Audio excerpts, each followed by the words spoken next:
Hello, Musto0063 here to kick off the Mega Man 11 Perfect Run series. And this one's going to be a bit peculiar, at least in terms of comparison with the rest of my Perfect Run series. As well as the Perfect Run footage actually being in colour, the main difference being that for all others I combined a regular Let's Play with the Perfect Runs. Here though, I've already done a Let's Play on Mega Man 11. One I had hoped to be blind, but well, that didn't quite work out. See my part 0 video of what happened there. So these upcoming videos are just going to be attempted Perfect Runs and associated difficulty analysis.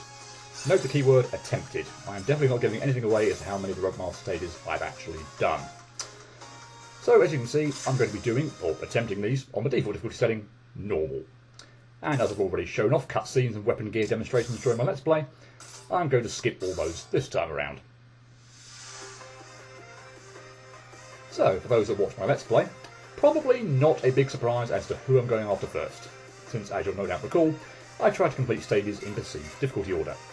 And as I actually got an access to Perfect Run on this stage during my Let's Play, Tundra Man seemed to be like a good first candidate.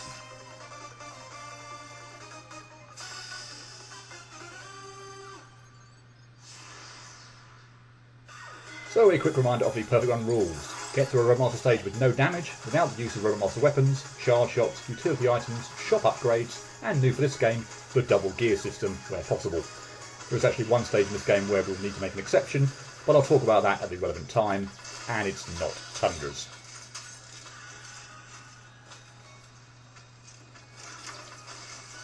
And then he made a colossal mess up there on just the second screen. Nice!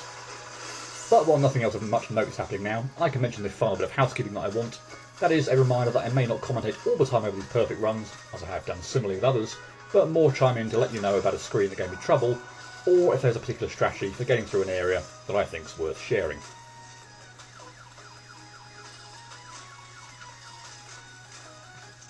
So to that end, while not actually necessary, I do always like to hang back a bit on this screen and get the snow bunnies over on the left hand side to give me plenty of time to climb the ladder and safely take them out before they get too up in my face.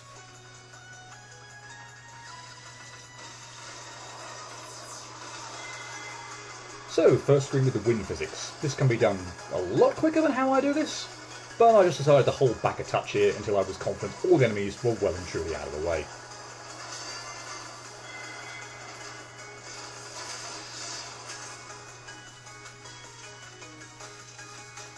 Okay, most difficult screen of the level, no question. Those three propeller eyes, which incidentally can be difficult to even see your first time playing, are a pain to avoid given the low ceiling, the spine enemy in the middle making that area a virtual no-go, and the ice physics making your movements all that more awkward. To be honest, if I can get through that screen, I'll feel pretty confident about the entire rest of the stage.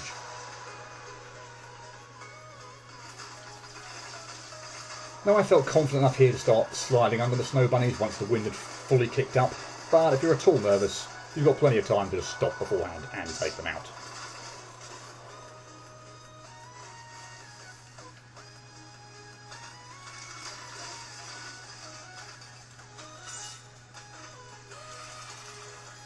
Time for the mid-boss, Mecha Mammoth style, or Ice Mammoth as I'll probably refer to it from now on. Shoot him in the base when you can, that's his weak spot. When he drops icicles down from the ceiling, get atop one of them to avoid the ice shafts that fall down, covering the ground, and be prepared to jump around a whole bunch to avoid the wind blowing you onto said shards. Once the wind dies down, he'll try to ram into you, so jump over them the first time, and slide around them the second time to stay out of harm's way. After that, the pattern repeats, so do what you just did all over again, and you'll be fine. I actually think that he's one of the easiest mid-bosses of the Rogue Master stages, in all honesty, and that's despite how slow a job I seem to do here.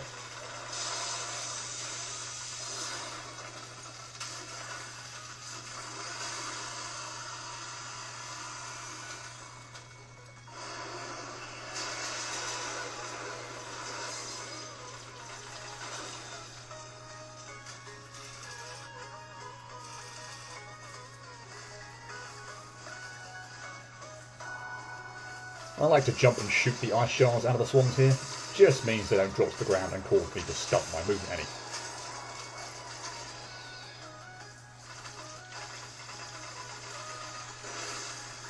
And while attempting to try to clear this screen without stopping, probably a good idea to stop just after the weapon tank and let the oncoming wind die down before proceeding.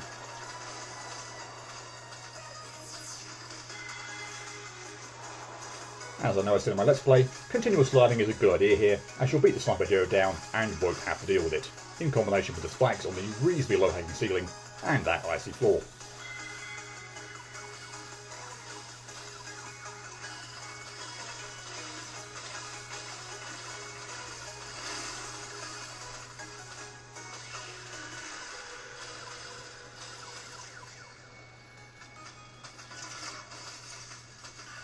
Okay, so this screen can be a little tricky, particularly at the very top, but I think I have a pretty good enemy order movement and strategy here that works quite well for me.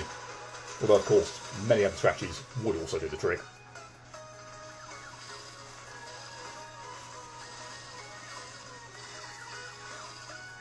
And from here, pretty much plain sailing for the Roadmaster, as long as you're careful with your jumps in this last wing section.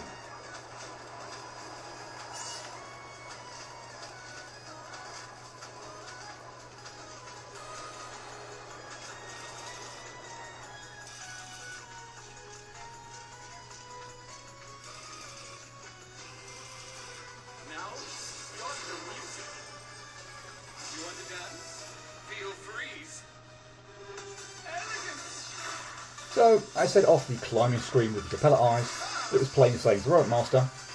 I probably could have said plain sailing to complete the stage.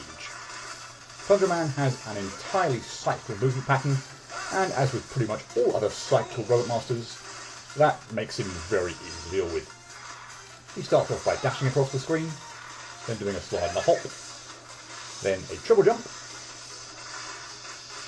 a double hop, and finally skating across the screen.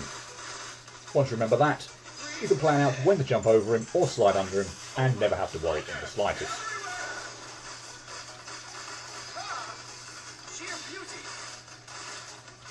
Then during the second phase, you'll firstly slide and double hop, then dash across the screen, and lastly triple jump across. Again, always in the same order.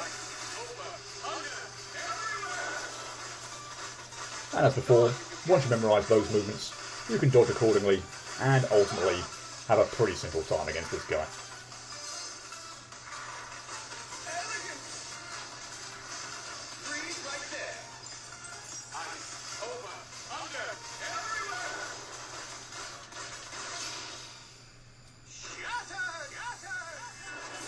Well, there's only one thing to say about that. Something I've been waiting for the longest time to be able to exclaim. Finally! Finally! A first goer! Yep, apologies for the difficulty now to spoiler, but that was indeed my first and only needed attempt to perfect run Tundra Man.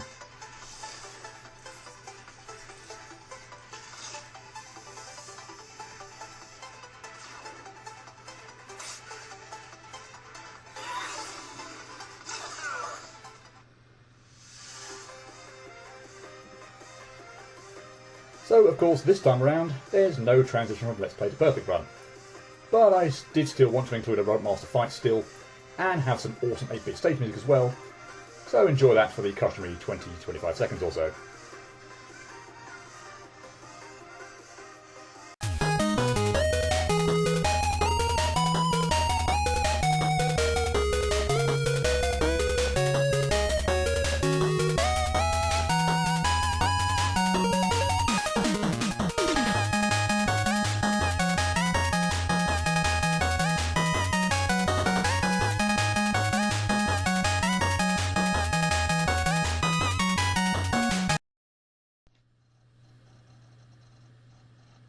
Well, it finally happened.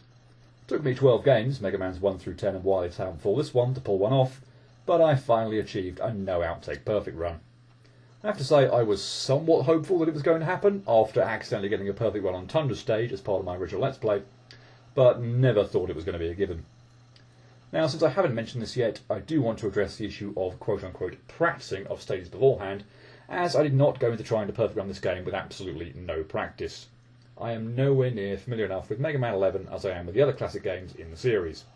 And if I just dive straight in, then chances are my times and outtake counts would have been considerably higher than those from previous games, and they wouldn't have been very comparable. That being said, I did not spend an enormous amount of time practicing the game either. At the point at which I eventually started counting outtakes, would then be rather arbitrary, and again, not a true reflection of the stage difficulties. So I hope I struck a reasonable balance / compromise. I played through the game 2 more times prior to me slipping into perfect run attempt mode. That gave me the opportunity to become a little more familiar with the stages and try out a few techniques and strategies, particularly on some of the rope masters I thought could potentially be a pain, but without hopefully going overboard. I also did those 2 run-throughs a week before starting perfect run attempts, just so they didn't feel too much like transitioning from practice to the real thing. At the end of the day, I feel happy with having taken this approach, with the ultimate aim of trying to provide somewhat consistent and comparable stage rankings. Of course, having said all that, don't think I need to worry about comparability of stage rankings this time around. As you'll see from the video, to the nearest 5 minutes, Tundra Man stage took me 5 minutes. And that's obviously because I suffered no outtakes on either the level or the robot master. Doesn't it look good to see those 2 zeros up on screen? And yes, I appreciate the gold star as a little self-congratulatory. I'm just playing with my shoddy colour recognition, but it actually is gold. But I think I earned it. The level is, all in all, pretty easy. There's only one potentially annoying screen, the one with those 3 propeller eyes and the spine enemy. The lack of breathing / dodging room on this screen is very noticeable in comparison with the entire rest of the level, where I never feel like any of the enemies are right on top of me. Here, however, the low ceiling at the left-hand side of the screen and the spine enemy right in the middle of the screen mean you're going to have to be very careful. I actually don't have any real consistent strategy for dealing with propeller eyes, other than initially trying to get toward the middle of the screen in an attempt to lure the bullets they fire to an area where there's generally more room to dodge them. But it's extremely difficult to react the same way every time, so I end up having to rely on instinct to get through unscathed. Other than that screen though, everything else is pretty straightforward, and that includes the Ice Mammoth mid-boss. As for Tundra Man, he's definitely one of, if not the easiest robot master in the game, largely thanks to his cyclical attack and movement pattern, so you always know what he's going to do. In his first phase, before he uses his speed gear attack, he has 5 different ways to get from one side of the screen to the other, and he always moves in the same order. First, dash across, second, slide and hop, third, triple jump, fourth, double hop, and fifth, skate across. Once you know when it's best to jump over or slide under him, avoiding him is easy. For his speed gear attack, if you hang around in the corner of the screen and jump over him as he starts to zoom towards you, you will need to do this twice, you'll avoid no problem. And in his second phase, he just has 3 different ways to get from one side of the screen to the other. Again, always in the same order. First, slide and double hop, second, dash across, and third, triple jump. As before, once you know when to jump and when to slide, he's just as easy to avoid as at any other time in the fight. Sorry Tundra, you might be my favourite webmaster in the game, but that doesn't mean you're not a pushover. Don't think this will come as much of a surprise, but yeah, very, very happy with this one. If it weren't for ensuring comparability with all other stages, I'd put more smiling faces here. And of course, Tundra Man gets, what else, a 1 from me, and becomes the 15th member of the 1 out of 10 club, alongside Heat, Top, Magnet, Hyperstorm H, Toad, Gravity, Gyro, Knight, Tomahawk, Spring, Galaxy, Concrete, Jewel, and Nitro. Honestly, other than that one screen with the 3 propeller eyes and the spine enemy, there really isn't anything that difficult about the level. And Tundra Man, like almost all entirely cyclical robot masters, is very easy once you have his movement pattern nailed down. The clearest cut 1 out of 10 I've given in my entire Perfect Run series. So we are up and running on what will definitely be my last official classic Mega Man game Perfect Run series, since I don't see a Mega Man 12 on the immediate horizon. And we're obviously off to a fantastic start. But don't worry, that won't last too long. Tune in again to find out just how much of a blockhead I was on the next stage. Cheerio.